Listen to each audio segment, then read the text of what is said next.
오늘 하나님께서 주신 말씀은 고린도전서입니다. 고린도전서 15장 1절에서 4절까지 말씀입니다. 고린도전서 15장 1절에서 4절 제가 봉독해 올리겠습니다. 형제들아, 내가 너희에게 전한 복음을 너희에게 알게 하노니 이는 너희가 받은 것이요 또 그 가운데 선 것이라. 너희가 만일 내가 전한 그 말을 굳게 지키고 헛되이 믿지 아니하였으면 그로 말미암아 구원을 받으리라. 내가 받은 것을 먼저 너희에게 전하였나니 이는 성경대로 그리스도께서 우리 죄를 위하여 죽으시고 장사 지낸 바 되셨다가 성경대로 사흘 만에 다시 살아나사. 아멘. 오늘은 내가 받은 복음이라는 제목으로 말씀을 전해드리겠습니다. 여러분들 서울 한 변두리에 고물상이 있더라고요. 뭐 몇 개 더 있는지는 모르지만 어느 한 지역에 그런 것들이 있더라고요. 몇 개가. 그런데 그 고물상에 고물들을 주워다가 매일매일 그 적당한 적당하진 않겠죠. 일정의 소득을 올리시는 분들이 한 500여 명 되신대요. 500여 명. 그런데 여러 사람들이 있는데 정말 사연들이 각각 다 있으세요.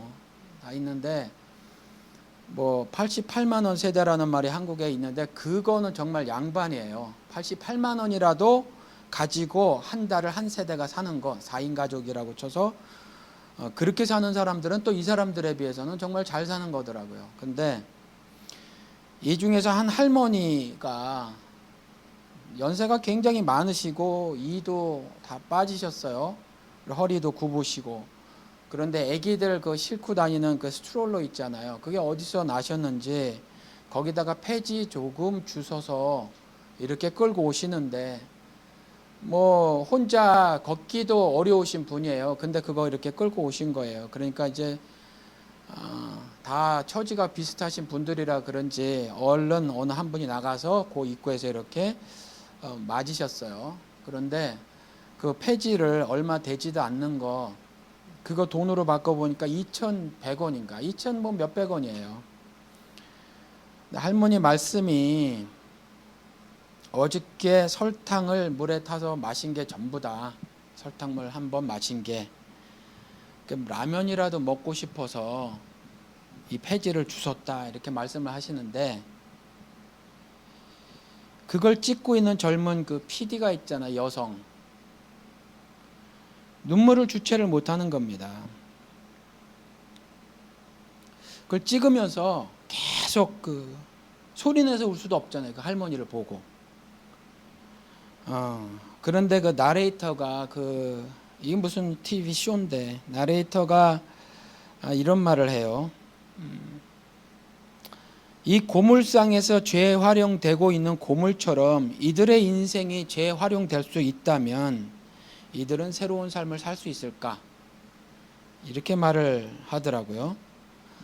거기 일하시는 분들이 대부분 나이가 많으시더라고요. 연세가 좀 드신 분들인데 어느 할머니는 자신이 젊다는 거예요. 그래서 더 나이 들으신 할머니를 돕고 계시던데 나는 그래도 젊잖아 그러면서 뭐 웃으면서 일하시고 다른 분들도 뭐 그렇게 일을 하시더라고요. 힘들수록 웃어야지. 웃으면 복이 온다잖아. 그러면서 웃으면서 이렇게 일을 하시는데 그러면서도 탄식처럼 튀어나오는 말이 뭐였냐 하면 이놈의 인생.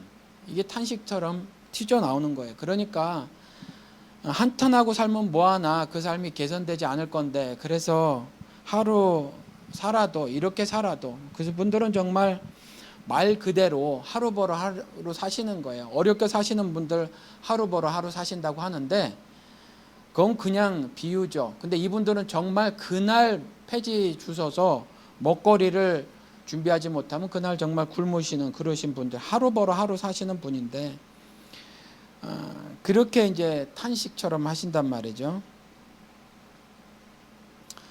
이놈의 인생이 찌그러진 쇠붙이처럼요 새로운 제품으로 만들어지거나 아니면 폐지 그거 다 눈에 누구도 거들떠보지 않는 그 폐지 있잖아요. 그 폐지 주워다가 그거 실어 가는 회사들이 있어요.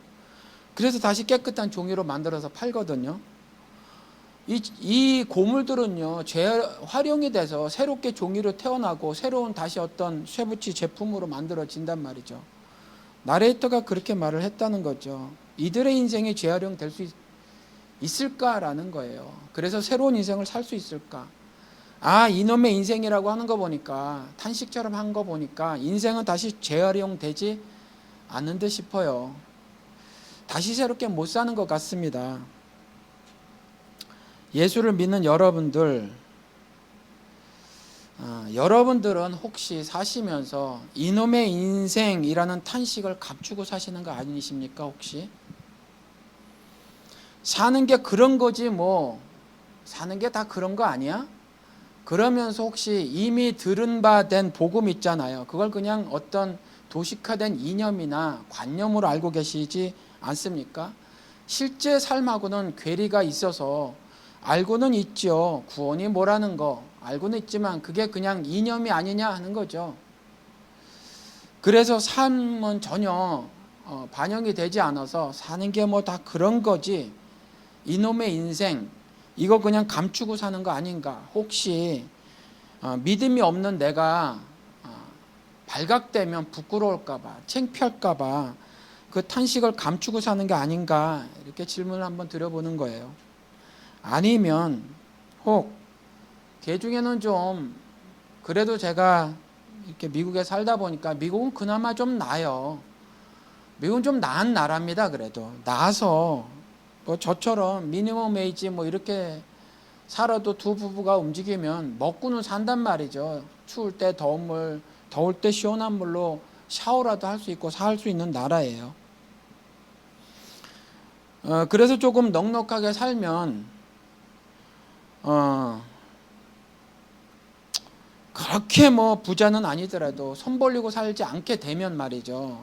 뭐 손 벌리고 살지 않는 정도가 아니라 누구 이웃들에게, 친구라든가 뭐 우리 같이 이제 교회 생활을 하니까 뭐 형제 자매들에게 밥 한 끼라도 사줄 수 있을 정도가 되면 이제 뭐 물질적인 거 그런 건 아니더라도, 그런 거에 관한 고통은 아니더라도 뭔가 인간이니까, 영혼을 가진 존재니까 갈급함은 여전히 있어요.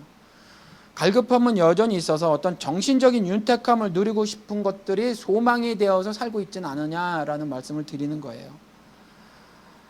그래서 혹시 교회를 다니고, 그래서 혹시 예수 믿는 거 아닌가.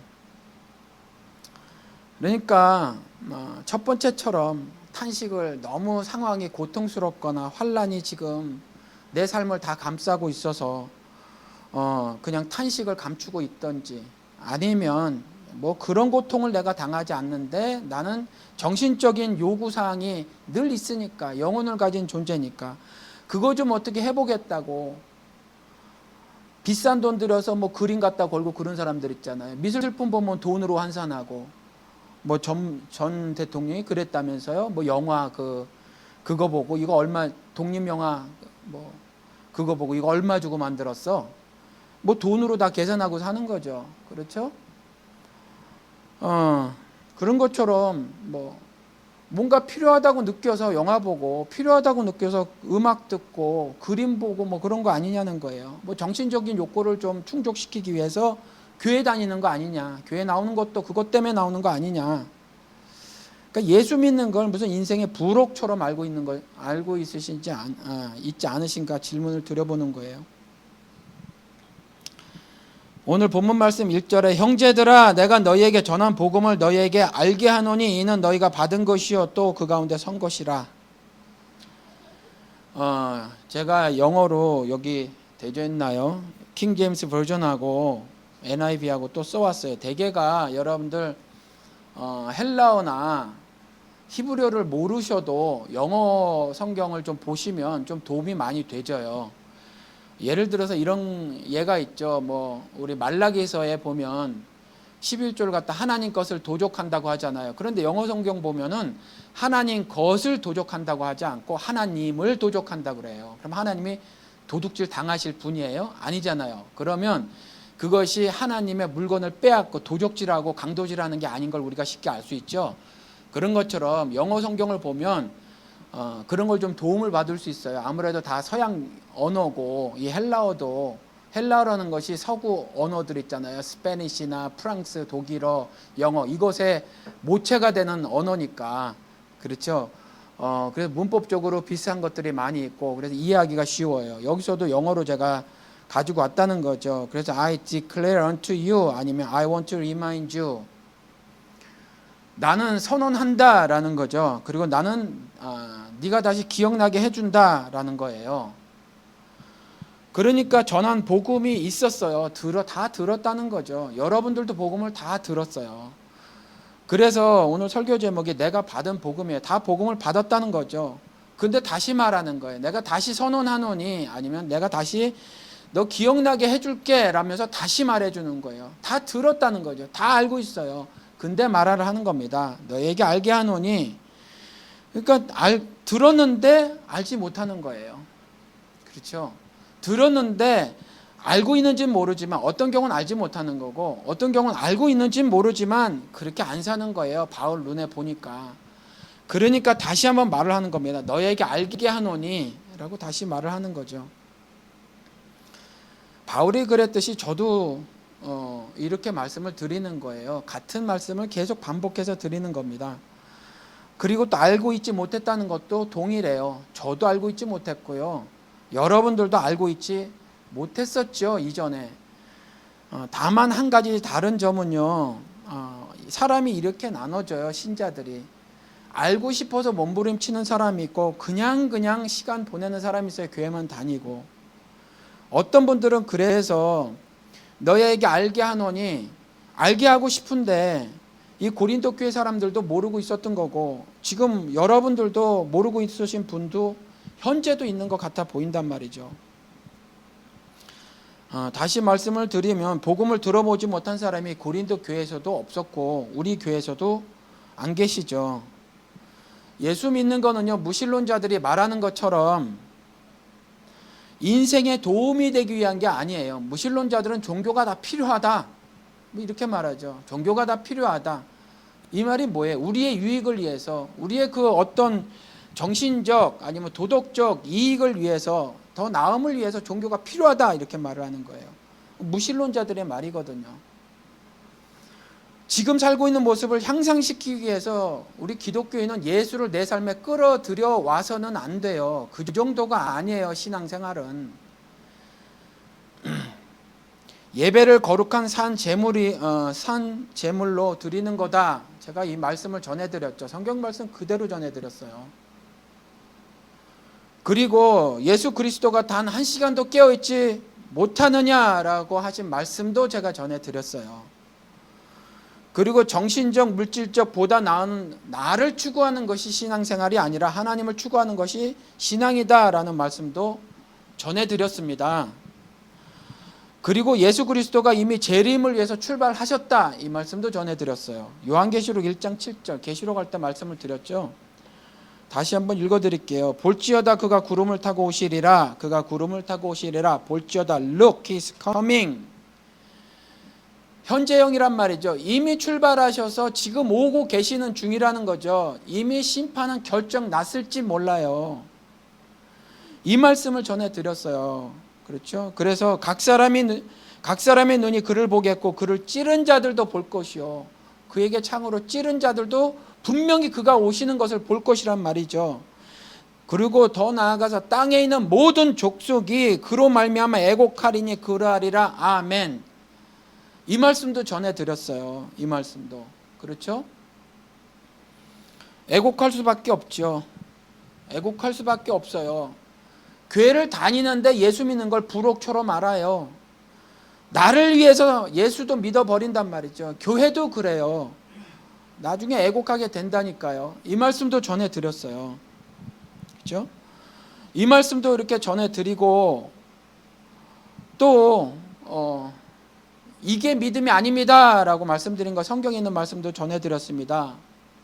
유대인은 표적을 구하고 헬라인은 지혜를 구한다. 이것도 믿음이 아닙니다. 그래서 밤낮 표적 구하고 있지 마시고 성경을 통해서 삶의 지혜나 구하고 있지 마세요. 그러다 불현듯 그리스도가 나타나시면 애곡할 수밖에 없습니다 라는 말씀도 전해드렸습니다.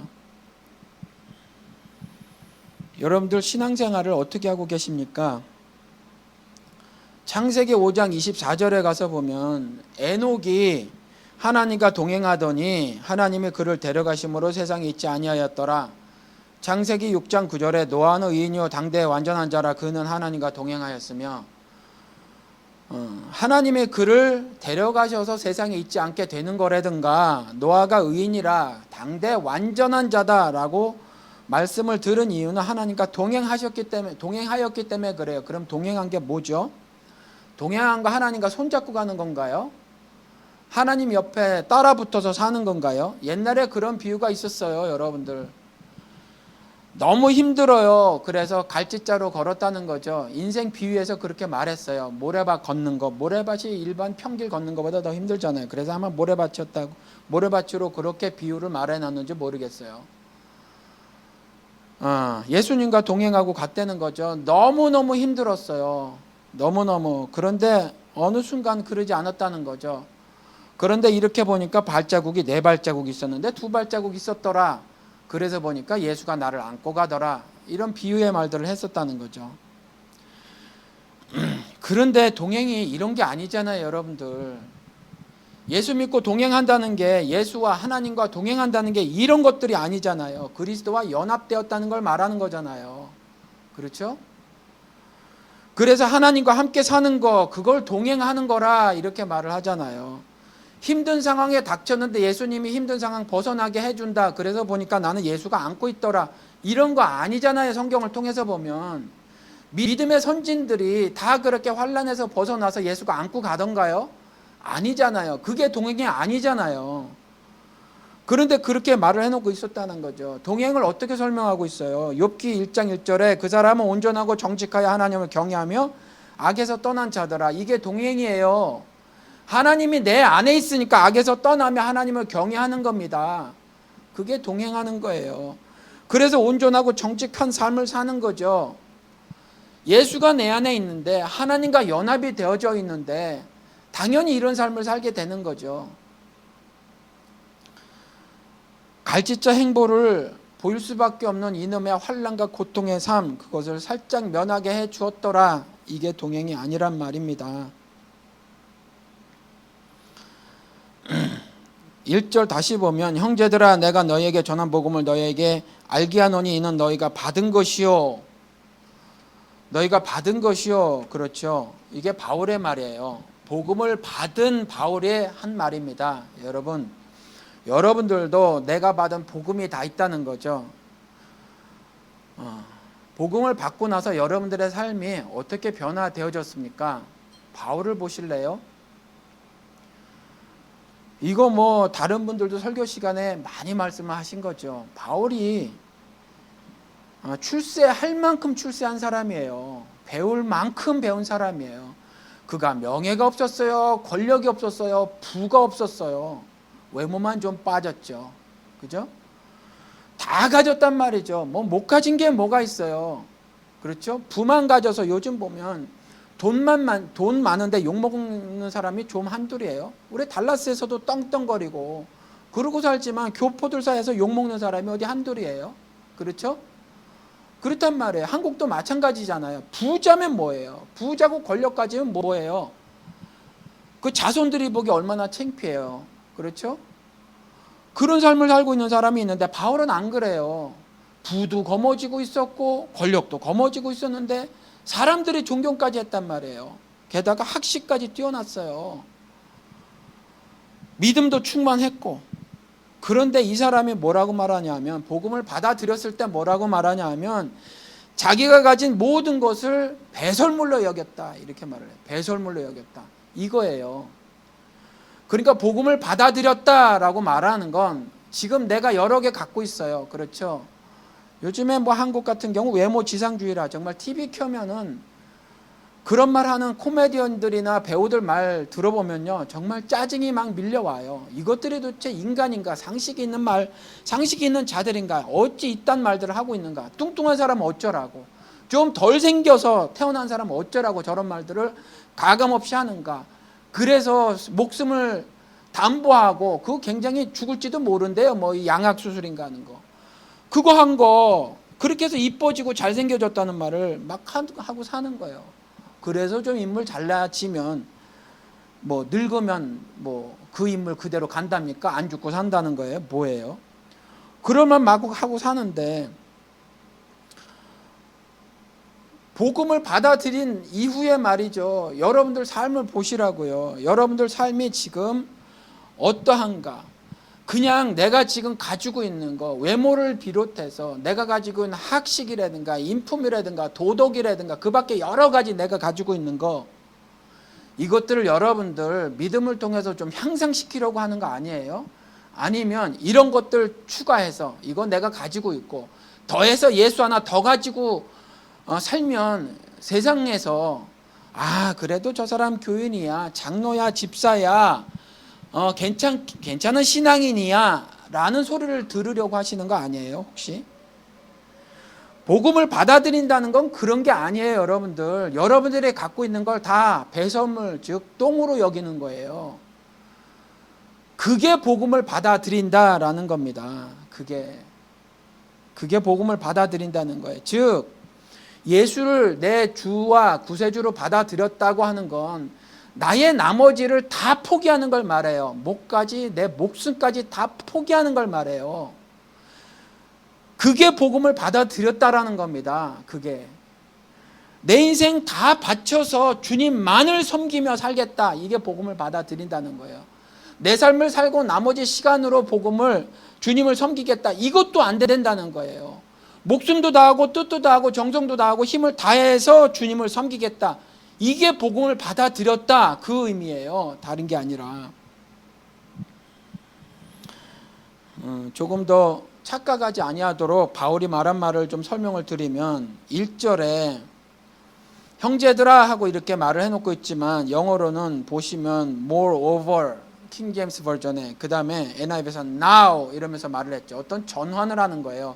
앞에 말 있잖아요. 앞에 말에 어떤 그 다른 전개를 말하기 위해서 이렇게 말하는 거예요. 내가 더해서 말하건대, 말하는 거예요. 내가 더해서 말하건대, 아니면 now, 그래 지금 이렇고 저렇고 내가 앞에다 말했잖아, 그런데 하면서 이렇게 말을 하는 거죠. 그런데 우리 번역에는 그냥 형제들아 이렇게 해놓고 있는데, 이게 15장 1절이죠 14장의 말을 쭉 하고 나서, 그리고 형제들아 이제 내가 지금부터 본론을 말할 거야 라고 말을 하는 거예요. 지금부터 하는 말을 잘 들어 라고 말하는 거예요. 그럼 14장에 뭐라고 써 있었냐 하면, 14장에는요 고린도 교회 교인들이 신비주의에 빠져 있었어요. 그래서 두 가지 신비주의에 빠진, 지금도 현재에서 가장 크게 신비주의에 빠진 모습이 뭐 갖고 나타나요? 방언하고 예언 나타나잖아요. 그렇죠?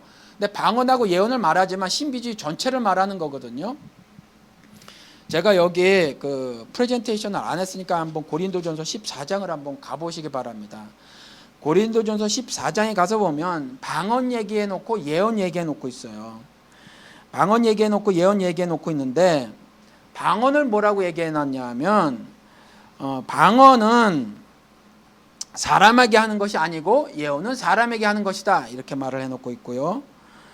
또 방언은 예언은 덕을 세우며 권면하며 안위하는 것이다, 이렇게 말을 해 놓고 3절에, 방언은 4절에 방언을 말하는 자는 자기의 덕을 세운다, 이렇게 말을 해놔요. 예언은 교회의 덕을 세운다, 이렇게 말을 해놓고 있습니다. 이 방언을 하는 목적들을 전부 착각을 하고 있어서 그랬던 거예요. 그리고 또 5절에 교회의 덕을 세우기 위하여 통역하지 않는 그 방언은 예언하는 것만 못하다, 이렇게 말을 해놓고, 또 6절에 방언을 말하고 계시나 지식이나 예언이나 가르치는 것이나 말하지 아니하면 유익이 없다, 유익이 없다는 거예요. 그렇죠? 방언만 잔뜩 말하는 거 유익이 없다는 거죠. 또 7절에 그걸 뭐라고 비해 놓냐면, 뭐 검은고 같은 거, 이런 생명 없는 악기가 소리내는 거 무엇이 다르냐, 그러면 방언 그따위 거 해야 뭘 알아듣겠느냐, 이렇게 말을 하죠. 어찌 알게 되리요, 7절. 그렇죠? 8절에 전쟁, 나팔을 분명히 불지 못하면, 분명한 소리를 냈지 못하면 누가 전쟁을 예비하리요. 그렇죠? 삶의 절대적인 의미가 있을 것에 아무런 어떤 메시지가 되지 않는다는 거죠. 그리고 9절에 너희도 혀로서 알아듣기 쉬운 말을 하지 아니하면 그 말하는 것을 어찌 알리요? 이는 허공에다 말하는 것이라. 이렇게 말을 해놓고 있어요. 바울이 왜 이렇게 말을 했겠어요? 이런 깨달음이 전혀 없이 전혀 그저 막 방언을 말했기 때문에 그래요. 그저 마구 그냥 막 말해버린 거예요, 방언을. 그래서 결국 14장 하반부에 가서 보면 하지 마라 라고 말해놓고 왕창 모여서 방언하지 마라, 이건 미친 거다, 이렇게까지 말을 해놓고 있다는 거죠. 그런데 열심히 이걸 한 거야. 이게 그냥 가장 흔한 거라. 그런데 바울은요, 이 전체를 통해서 신비주의에 빠져있는 고린도 교회에게 올바른 가르침을 가르쳤던 거예요. 신비주의에 빠져있던 것에. 그러니까 여러분들 이걸 잘 아시기 바랍니다. 이 방언을 가지고 얘기를 했는데 우리가 여전히 표적을 구해요. 표적을 구해서 어떤 요행수를 바라고 인생 산다는 거죠. 신자로 살면서 혹여 내 앞일 인생에, 그죠? 앞일 인생에 갑자기 기대치도 않았던, 내가 별로 노력도 안 했는데 열심히 기도하면 하나님께서 응답해서 갑자기 내 문제를 뚝딱 해결해 주시겠지. 도깨비 방망이나 그 손오공의 그 여의봉처럼 그런 것들을 휘두르셔서 내 소원을 성취시켜 주시겠지. 이거에 대한 경고예요. 이 말씀을 14장에 해놓은 거예요. 이 말씀을. 우리 신앙생활이 그러한 모습들을 보이니까. 그리고 moreover 아니면 now 그러면서 자 이제 들어봐 하면서 말하는 거 15장에 이렇게 말을 하는 거예요. 그래서 15장 1절에 내가 다시 이렇게 바보같이 신앙생활을 하고 있으니까, 표적이나 구하고 있으니까, 신자의 삶은 그것이 아닌데 환난과 고통 중에라도 어느 날 보니 발자국 2개로 뚝딱 변해진 인생이 아닌데 그렇게 알고 있으니까 자 들어봐, 내가 다시 한번 말해줄게. I declare unto you, 내가 다시 한번 선언하노니, 그죠? I want to remind you, 난 정말 네가 다시 기억나게 하기를 원한다라고 말을 하는 거죠. 그러면서 알게 하노니 이게 너희가 받은 거야, 이게 너희가 받은 거야 라고 하면서 이제 2절부터 설명을 해 나가는 거예요. 2절부터. 그러면 2절에 이제 다시 한번 선언을 해 놓죠. 너희가 만일 내가 전한 그 말을 굳게 지키고 헛되이 믿지 아니하였으면 그로 말미암아 구원을 받으리라. 그렇죠? 바울이 말한 거 이거 굳게 지켜야 해요. 이렇게 지키고 살아야 해요. 그래서 헛되이 믿으면 안 된다라는 거죠. 삶의 교훈이나 찾고 있으면 안 돼요. 삶의 지혜나 이 성경을 통해서 찾으려고 하면 안 된단 말이에요. 그래서 제가 수도 없이 전해드린 말씀이라는 거죠. 그렇죠? 성경을요, 개발서, 그렇죠? 그렇게 알고 있으면 안 돼요. 우리 인생에 무슨 어떤 개발서 정도로 알고 있으시면 헛되이 하는 거란 말이에요. 헛되이. 그렇죠? 그래서 도덕적인 품성 함양하는 이런 도덕 교과서를 알고 계셔도 안 된다라는 거죠. 그래서 그냥 말을 굳게 지키는 거예요. 하나님 말씀을 그냥 굳게 지키는 겁니다. 굳게 지키고 헛되이 믿지 아니하면 그곳으로 구원을 얻을 것이라 라고 14장에 이렇게 말한 고린도 교인들에게 말씀을 전하고 있는 거예요. 그리고 3절 4절에 이제 다시 한번 내가 너희에게 전한 말씀, 구원의 복음, 이걸 다시 한번 고스란히 이전에 말했던 것처럼 전해주는데 뭐냐 하면 내가 받은 것을 먼저 너에게 전하였나니 이는 성경대로 첫 번째 그리스도께서 우리 죄를 위하여 죽으셨다. 두 번째 장사 지낸 바 되셨다가 성경대로 사흘 만에 다시 살아나셨다. 이거예요. 이걸 알길 원한다는 거예요. 이걸 너희들이 다시 기억해내길 원한다. 왜? 이걸 잊고 살으니까. 이걸 잊고 살으니까. 그저 표적이나 구하고 살으니까. 방언하는 것이 무슨 믿음의 증거가 된다고. 예언하는 것이 뭐 믿음의 증거가 된다고. 그까짓 걸 하면서 내가 주님 앞에서 내가 예수 안에 있는 믿음의 증거인 양 말하고 사냐라는 거예요. 그것이. 이거라는 거죠. 그렇죠? 내가 다시 한번 전하노라. 예수 그리스도께서 우리 죄를 위해서 죽었노라. 그리고 장사한 지 사흘 만에 다시 살아나셨노라. 이것이 여러분들 삶이 되어져야 합니다. 왜? 여러분들 신자라는 건요, 예수 그리스도와 함께 십자가에 못 박혀 죽은 사람을 신자라고 해요. 그리고 예수 그리스도와 함께 다시 산 사람을 신자라고 한다고요. 다른 사람을 신자라고 안 해요.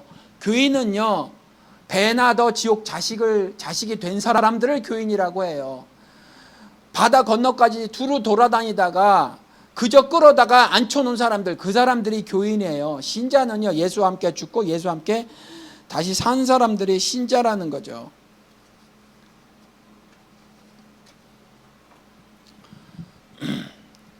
여러분들 예수와 함께 죽었다는 말 있잖아요. 예수와 함께 죽었다는 말, 예수와 함께 죽었다는 말이 어떤 말씀이 여러분들에게는 어떤 말씀이십니까? 전 여러분들에게 이 질문을 한번 드려보고 싶어요. 여러분들 신자로 살아가는데 기쁨이 있으세요? 신자로서 기쁨이 있으십니까? 예를 들어서 뭐 직장 생활하는데 직장에서 어떤 직위가 있으세요. 그것 때문에 기쁨이 있으시냐라든가, 아빠로서 엄마로서 아니면 뭐 다른 사회에 어떤 위치에 있으시면서 그것으로 기쁜 게 아니라 신자이기 때문에 여러분들 기쁘신 게 있으세요? 내가 믿음을 가졌기 때문에 기쁘신 적이나 뭐 그런 신뢰들이 있으세요? 오늘 하루도 내가 죄인인 것을 책망받아서 그것이 은혜로다 은혜로다 내 입과 마음에서 고백이 되어지십니까? 여러분들? 죽었다는 건요, 이러한 삶을 사는 걸 말해요. 죽었다는 건. 그렇죠? 제가 정말 답답한 건 여러분들에게 여러 차례 말씀을 전해드렸다는 거죠. 같은 말씀을 그렇게 여러 차례 전해드렸어요. 제 말씀이 아니에요. 제 말씀이 아니라 성경에 있는 말씀들을 그대로 전해드린 거고, 그런 말씀을 전해드렸다고 여전히 말씀을 드렸는데, 그래도 동일한 모습이 어제와 같이 계속 이어지시는 분들이 계세요. 이게 우리 교회뿐만이 아니라 사실 많은 교인들의 모습이라는 거죠. 수요일 날 한 분이 나오세요. 이제 2번 나오셨는데 이렇게 말씀을 하셨다는 거죠. 말씀을 드렸지만 한 30몇 년, 40여 년 신앙생활을 하셨대요. 신앙생활을 하셨는데 지금 오늘 5년 전도 아니고 10년 전도 아니고 오늘 내가 구원을 받았는지 모르겠다, 이렇게 말씀을 하세요. 내가 구원을 받았는지 모르겠다. 그래서 지난 수요일도 한 2시간 반 동안 성경 공부를 했어요. 한 2시간 반 동안 성경 공부를 했고, 특별히 뭐 다른 이유가 없으면 목사님 뭐 5시쯤에 제가 오면 안 되나요? 그래서 2시간 반 정도 해서 좀 일찍 가기를 원합니다. 그래서 그렇게 하시자고 그랬어요. 뭐 다른 분도 또 오시길 원하신다고 하시는 분도 계세요. 근데 이분이 2시간 반 동안 막 당신 말씀 조금 하시면 제가 또 그 믿음에 대해서 이렇게 저렇게 말씀도 드리고 성경에 있는 말씀을 전해드리고 하니까 거의 2시간쯤 지날 쯤에 뭐라고 말씀하시냐면 머리가 터질 것 같으시대요. 머리가 터질 것 같다. 목사님, 저 지금 머리가 터질 것 같아요. 이렇게 말씀하세요. 무슨 뜻인지 잘 모르겠어요. 머리가 왜 터질 것 같으신지. 그냥 그런데 짐작을 해보건데 여지까지 듣도 보도 못했어요. 성경을 40년 끼고 다니셨는데 성경 말씀을 들어보지 못한 거예요. 그러니까 성경 말씀을 들으니까 여지까지 죄다 육신적인 것으로 본인 고백이 교회를 다녀도 나를 위해서 다녔고, 성경을 읽어도 나를 위해서 읽었고, 신앙생활이라는 모든 것도 다 나를 위해서 했다는 거예요. 근데 그것이 갑자기 부정당해지니까 성경 말씀을 통해서 부정당해지고, 그 다음에 성경에 있는 말씀들을 전해드리니까 막 터지겠는 것 같은지 모르겠어요. 그 다음에 40년 동안 성경을 끼고 살았어도 말씀을 사실 듣지 못했다는 거죠. 믿음은요, 들음에서 나요. 성경을 많이 읽어야 돼요. 읽는 수밖에 없어요. 그거 말고는 믿음이 발생되지를 않아요. 성경 안 읽고 믿음이 어떻게 생겨져요? 하나님 말씀을 듣지 않고 어떻게 생겨져요? 이분이 40여 년 동안 성경 말씀을 안 들은 거죠. 보통의 교인들처럼. 저는 지금 분명히 말씀드릴 수 있어요. 뭐 모든 사람을 조사한 건 아니지만 저랑 대화를 나눈 사람들하고 나눈 사람들의 고백을 들어보면요, 교인들 성경 안 읽어요. 정말 안 읽어요. 절대로 안 읽습니다. 그냥 교회만 왔다 갔다 거려요. 이 얘기 제가 이렇게 말씀을 드려도 우리 교회 교인들도 마찬가지일 거라고 생각이 들어요. 교회 성경을 안 읽고 신앙이 발생될 줄 아세요? 성경을 안 읽고 내 삶이 신자로서 기뻐질 것 같으세요, 여러분들? 성경을 안 읽고 하나님이 죄를 지적하시고 책망하시면 그것이 은혜로다, 은혜로다 고백이 되질 것 같으세요? 안 되져요. 그냥 듣기 싫습니다. 그래서 유대인들이 듣기 싫으니까 스트레스가 확 몰려오니까 예수를 잡아 죽여버리는 거예요. 들으니까 짜증이 나잖아요. 자기들은 훌륭한 신자라고 생각을 하고 있었는데 아니라고 하니까 예수님이 너희 신앙 다 잘못된 거야. 다 틀렸어. 너희들 절대로 신앙생활 잘하는 거 아니야. 근데 그들이 말씀드렸던 것처럼 그들이 좀 열심으로 신앙생활 했어요. 그런데 아니라고 하니까 얼마나 화가 나요. 다 부정당하니까 얼마나 화가 나냔 말이에요. 그래서 언젠가 제가 말씀을 드렸지만 목사님 설교에 은혜 없어요? 너무 좋습니다. 전 그런 말씀 듣는 게 너무 좋아요. 제 설교를 듣고 좀 짜증이 났으면 좋겠어요. 제 설교를 듣고 화가 났으면 좋겠어요. 제 설교를 듣고 저를 쳐잡아 죽일 마음이 들었으면 좋겠다고요. 제 설교가 예수님 설교 같지 못해서 잡아 죽이고 싶지는 않을 거야 아마. 근데 스트레스는 있을 수 있어요. 짜증은 일어날 수 있어요. 제 설교를 듣고 은혜를 안 받았으면 좋겠어요, 저는. 그러니까 여러분들, 제가 답답해서 드리는 말이에요. 답답해서 드리고 항상 기뻐하라, 쉬지 말고 기도하라, 범사에 감사해라. 이것이 너희를 향한 예수 안에서의 하나님 뜻이니라. 그런데 제가 아침에도 기도하고 이럴 때 보면요, 과연 우리 작은 자 교회 교인들이 하나님 안에서의 소망이 있나? 우리 하나님 안에서의 기쁨의 삶을 살고 있나? 상황에 함몰되어져서 그저 허우적거리며 하루하루 살고 있지 않나? 아니면 좀 더 넉넉하다고 해서 그냥 넉넉한 삶 속에 예수가 그냥 일부가 아닌가? 예수가 모두가 아니라 그냥 내 삶의 여러 개 중에서 일부 정도가 아닌가? 그렇게 치부하고 살고 계시는 분 안 계신가? 그냥 먹고 사는 것에서는 최선을 다해요. 그렇죠? 최선을 다해서 미리미리 일찍 준비해서 늦지 않게 나간다니까요. 그까짓 거 세상에 큰 임금도 아니고 그까짓 거 식당 주인이라든가 무슨 조그만 가게 주인, 우리 교포들 비즈니스가 다 그것들이니까 가게라든가 뭐 이런 거잖아요.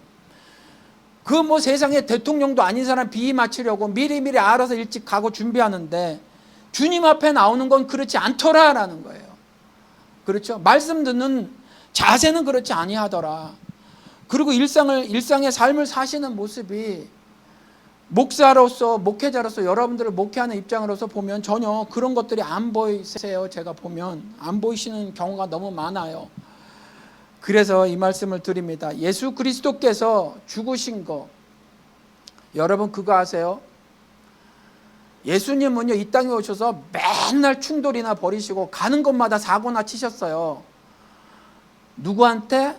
하나님을 잘 믿는다고 하는 그 사람들하고 맨날 쌈박질이나 하신 거예요, 말로. 쉽게 말씀을 드리면. 그런데 하나님을 믿는다고 하지만 충돌 안 벌이신 한 그룹이 있어요. 어느 그룹이냐면 사두개인이에요. 사두개인들. 사두개인도 자기들은요, 입으로 신자라고 생각을 했어요.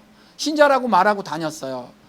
근데 그들은요, 부활이 없다고 그렇게 생각을 했던 사람이거든요. 근데 그들은요, 대부분 사회에서 잘 먹고 잘 살던 권력자들이에요. 예수님은요, 아예 그 사람들을 취급도 안 했어요. 취급도 안 했어요. 미리 다 알고 계셨는지 모르겠어요. 저들은요, 예수님을 보고 예수님 앞에 와서 따지지도 않았어요. 바리새인들은요, 막 따졌죠. 막 고발했잖아요. 그렇죠? 자신의 신앙이 지적당하니까 봐, 니네 제자들이 율법에 어긋나잖아, 구약에 어긋나잖아. 그래서 막 따지고 한번 예수님과 논쟁이라도 벌여봤다는 거죠. 논쟁이라도 벌여보니까 그 중에 살릴 놈 있나 싶어서 아니야 이 바리새인들아, 이 어리석은 바리새인들아 하면서 올바른 복음을 가르쳐 주셨지만 사두개인들이요? 사두개인들은 나 몰라라 하셨어요. 예수님이 나 몰라라 하셨고 예수의 그 당시의 파격적인 가르침, 성경 교사들, 서기관들의 가르침과 분명히 달라서 놀랄 만한 그 가르침을 듣고도 그저 그렇지, 그럴 수 있지, 뭐 나랑 생각이 좀 달라, 그리고 예수 앞에 와서 안 따지는 종자들, 사두개인들이었어요. 그들은요, 예수님이 그냥 나 몰라라 하셨다는 거죠. 여러분들 하나님 말씀을 듣고 당연히 의심이 가요. 제가 말씀을 한번 드렸죠. 합리적인 의심이에요. 여러분들은요, 하나님이 아니시니까 하나님 말씀을 듣고 의심이 가요. 이 합리적인 의심이 하나님과의 소통의 첫 걸음이에요. 이 의심이 없으면 하나님과 소통이 안 되져요. 그러니까 성경을 보고 질문이 안 생기는 건 아직 믿음 생활을 못하고 있는 거예요. 하나님 말씀을 듣고 의문이 안 생기고 하나님께 차라리 예수를 고발하듯이 이거 뭔가 잘못됐잖아. 목사님의 말씀도 이게 뭔가 잘못됐잖아요. 목사님 설교 중에 하신 말씀도 이게 말씀 보니까 잘못됐는데요 하고 따지지 않으시면 여러분들은 신앙생활을 지금 하고 있는 게 아니란 말이죠. 그렇죠? 우리 큰딸애가 아빠 you're too radical. 너무 그렇다고 말해. 이런 반응이라도 있어야 된다는 거죠. 이런 반응. 뭔가 이런 반응이라도 있어줘야 여러분들이 신앙생활을 하시는 거란 말이죠.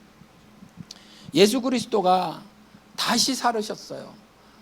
다시 살았다는 게 뭐냐 하면 지금 제가 오늘 본문 말씀이 1절서부터 4절까지를 읽어드렸는데 그 밑에 여러분들 가보시면 부활에 대해서 바울이 잘 설명해 놓고 있어요. 여러분들 잘 이걸 읽으시기 바랍니다. 우리가 아직은 다 확실히는 몰라요. 다 확실히는 모르지만 여러분들 그 사도신경 고백할 때 몸이 다시 사는 것을 내가 믿사옵나이다 하시잖아요. 근데 이 몸이냐라는 거죠. 그런데 여기에 몸이 분명히 다시 산다고 해놓고 여러 가지 비유를 해놨어요. 뭐 이런 몸이 있고 저런 몸이 있고 뭐 썩을 몸도 있고 그렇지 않은 몸도 있고 막 이렇게 해놓고 있는데 그 중에서 그 15장에 가서 보면 이런 구절이 있어요. 여러분도 한번 15장 가서 보실래요? 21절에 가서 보면 사망이 사람으로 말미암았으니 죽은 자의 부활도 사람으로 말미암는 도다. 이제 우리의 사망은요 이와 같이 부활의 약속의 사망이에요. 예수 그리스도께서 이와 같이 죽어주시고 부활하셨으므로 우리가 그와 같이 되지는 겁니다. 그리고 15장 35절에 가서 보면 우리가 흔히 마음속에 그런 질문이 있어요. 누가 묻기를 죽은 자들이 어떻게 다시 살며 어떠한 몸으로 오느냐, 이거 우리 질문이잖아요. 그렇죠? 정말로 우리가 신자라고 하더라도 정말 다시 살까? 정말 다시 살까? 그런 부분이 있고, 또 하나 어떻게 부활되지? 몸이 다시 사는 것을 내가 믿사옵나이다 라고 고백은 했어도 어떠한 몸으로 부활되느냐 이거잖아요. 우리 요 모습으로 부활될까? 어떠한 몸으로 부활되지? 그 설명을 35절에 질문을 해놓고 쭉 밑에 설명을 해놓은 거예요. 이 정도밖에 우리가 이해를 할 수 없습니다. 사실은 이 정도밖에 이해를 할 수 없는데 그 중에 하나 읽어드릴게요. 42절에 죽은 자의 부활도 이와 같으니 썩을 것으로 신고 썩지 않을 것으로 다시 살며, 우리의 부활될 몸은요 다시는 썩지 않아요.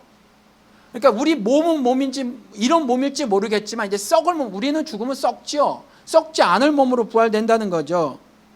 그리고 영광스러운 몸으로 부활이 되고 43절에 44절에 신령한 몸으로 다시 산다는 거죠. 몸이 달라요. 이제 신령한 몸. 그런데 이 신령한 몸이 어떤 몸이냐 하면 45절에 기록된 바 첫사람 아담은 산영이 되었다 함과 같이 마지막 아담도 살려주는 영이 되었나니 그러나 먼저는 신령한 자가 아니요 육 있는 자요 그 다음은 신령한 자니라.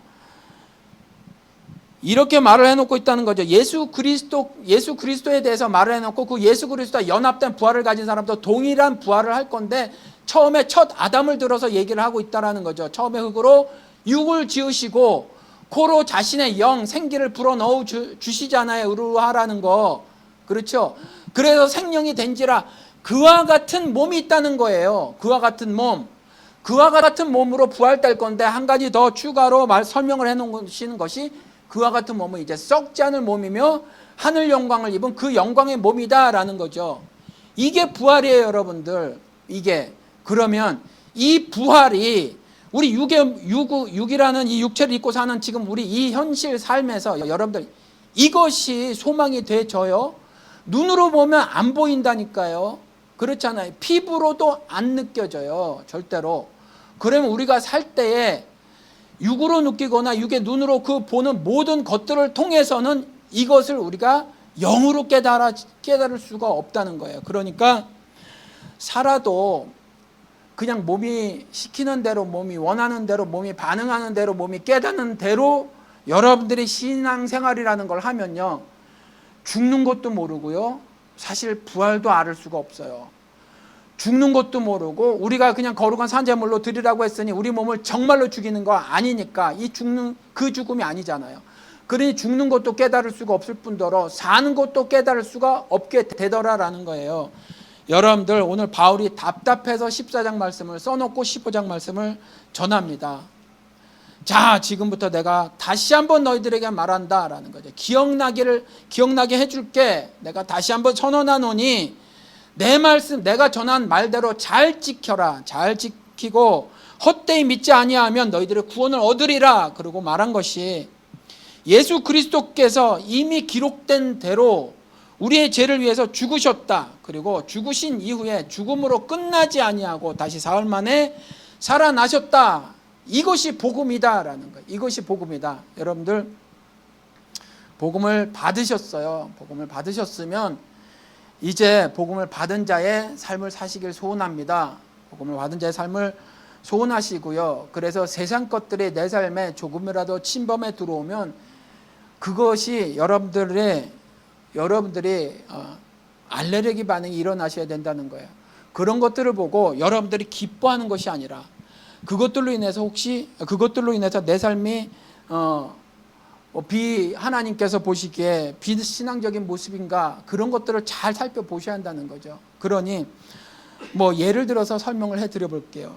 제가 한번 이렇게 생각을 해봤어요. 요즘 왔다 갔다 저희 집 쪽으로 가다 보면 없는데 다운타운 가다 보면 있어요. 이렇게 건물에 라러리 티켓, 라러리 그 금액이 적혀 있더라고요.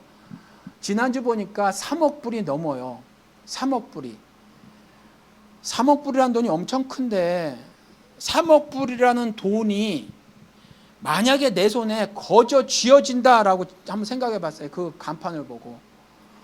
그 간판을 보고 3억 불이라는 돈이 내 손에 쥐어진다라고 가정을 해봤더니 저는요, 신앙이 아직 그렇게 안 돼 있어서 그런지 모르지만 3억 불이라는 돈이 내 손에 쥐어지면 제 인생이 망가질 것 같은 생각이 드는 거예요. 제 인생이 망가질 것 같은 거. 제가 그 3억 불이라는 돈을 가지고 절대로 부도덕하게 살지는 않을 거예요. 부도덕하게. 그리고 그 3억 불이라는 돈을 가지고 제 딴에는 나름대로 신자니까 여러 가지 좋은 일을 많이 하고 살 거예요. 구제를 하든지 뭐도 하든지 많이 하고 살 거예요, 분명히. 그런데 그 돈을 한 번도 가져보지 못한 사람으로 그 돈을 쓰는 것에 일평생 허비하고 살 가능성이 높아요, 제가. 그럴 것 같아요. 그리고 조금 더 나가서 그 돈을, 여러분들 그거 아십니까? 돈 갖고 부부가 싸우면 돈이 없어서 싸우는 게 아니라 돈을 쓰는 방식 갖고 싸운다니까요. 돈 쓰는 방식 갖고 제 아내하고 다툼이 일어날 것 같은 생각이 들어요. 저는요, 있으면 다 쓰는 스타일이고 집사람은 아끼는 스타일이라 돈 쓰는 방법 가지고 돈이 없으니까 지금 안 싸워요. 돈이 없으니까 안 싸우는데 돈이 있으면 돈 쓰는 방식 갖고 싸울 것 같다라는 거죠. 100불 있으면 100불을 하루도 못 가고 쓰는 사람이에요. 저는 계산이 잘 안 돼요. 그래서 그렇게 그냥 사는 사람이라 돈 쓰는 방식 갖고 돈이 있으면 또 다툼이 일어날 것 같다는 생각이 드는 거예요. 첫 번째는 그 돈 때문에 내 인생이 나름대로 불우유토끼 같은 거 할지 모르지만 불우유토끼 하는 사람이 어디 한둘이에요. 하나님 복음을 열심히 제가 더 묵상하고 탐구하는 시간이 확 줄어들 것 같고, 돈이 많이 생겨서 지금 아직 제가 제대로 못하고 있지만 그 선교에 대한 그 마음이 간절한데 그것도 많이 사그라들 가능성이 있을 것 같다는 생각이 막 밀려드는 거예요. 그리고 마지막에 가서는 돈에 대한 욕심 때문에, 그게 욕심이거든요. 돈 쓰는 방식 갖고 다투는 건 돈 욕심 때문에 그런 거거든요. 난 이렇게 쓰고 싶다라는 거죠. 그럴 것 같다는 생각이 들어요. 그래서 아이고, 그렇지, 나는 딱 이게 하나님이 원하시는 삶의 형편인가 보다, 딱 요게 모습인가 보다. 그리고 나서 돌아보니 잘 먹고 잘 살고 있어요. 그래도 미국에서 사니까 이만치 잘 먹고 잘 살고 있구나라는 생각이 들더라라는 거죠. 여러분들, 예로 말씀을 드린 거예요. 비유로. 예수 믿고 산다는 거요, 이런 거 아니라는 거예요. 뭐 얼마나 내가 잘 먹고 잘 사느냐, 이런 차원을 뛰어넘는 거예요. 이런 차원을 뛰어넘는 거니까 다시 한번 바울의 말씀을 전해드립니다. 표적 구하고 사는 거, 그거 신앙생활 아니에요. 삶의 지혜 따위를 구하고 사는 거, 이것도 아니에요. 이거는요, 그냥 명심보감 하나면 여러분들 충분히 칭찬받고 살아요. 이 정도 따위를 구하는 게 아니에요. 그러니까 이런 것들을 놓고 내가 다시 한번 전하노니 예수가 너희를 위해서 죽었다, 그리고 사흘 만에 다시 살아나셨다, 그러니 이 삶에 너희들이 동참해라, 함께 해라 라는 거죠. 이게 동행이에요. 신자는 예수님과 동행하는 삶입니다. 동행은 한 몸이 돼서 사는 거예요. 바울이 전한 말씀을 저도 다시 한번 전해드립니다. 여러분들이 지금까지 혹 가지셨다고 하는 거 배설물로 여기시고, 죽음이 뭔가 다시 한번 성경을 통해서 열심히 살펴보시고, 왜 그렇게 열심히 예수를 따라다닌 그에게 너는 왜 한 시간도 못 깨어있느냐라고 하신 말씀이 무슨 뜻인가도 좀 살펴보시고, 이렇게 힘들고 어려운 것이 인생살임에도 불구하고 왜 내게로 오라, 내가 너를 편히 쉬게 하리라, 내 짐은 가볍다, 이 말씀을 하신 뜻이 무엇인가도 좀 살펴보시고, 믿음을 왜 증명해라, 내 앞에서 증명해라 라는 말씀은 또 왜 하셨으며, 믿음을 맨날 시험해 봐라, 이 말씀은 또 왜 하셨으며, 내 안에 예수가 있는지 없는지 그걸 좀 모르겠느냐, 그것 갖고 판가름하는 거다, 이 말씀은 또 왜 하셨는지, 뭐 이와 같이 성경에는 많은 말씀들을 계속 생각하고 묵상하시면서 죽음이 뭐고, 또 죽음의 연합이 무엇이며, 부활이 뭐고 부활의 연합이 무엇인가를 잘 깨달아서 내가 받은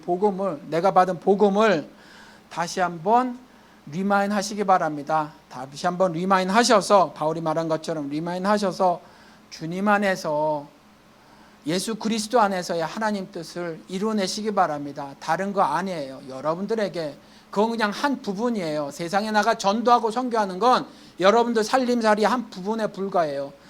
하나님께서 여러분들을 향한 주님 안에서, 그리스도 예수 안에서, 즉 그리스도 예수를 통해서 여러분들에게 여러분들을 향한 뜻은 뭐냐 하면 항상 기뻐하는 거예요. 그리고 쉬지 말고 기도하고 범사에 감사하는 것이 여러분들을 향한 하나님의 뜻입니다. 이것을 여러분들이 잘 아시고 죽음과 부활을 아시면 이 하나님 뜻을 알게 되신단 말이죠.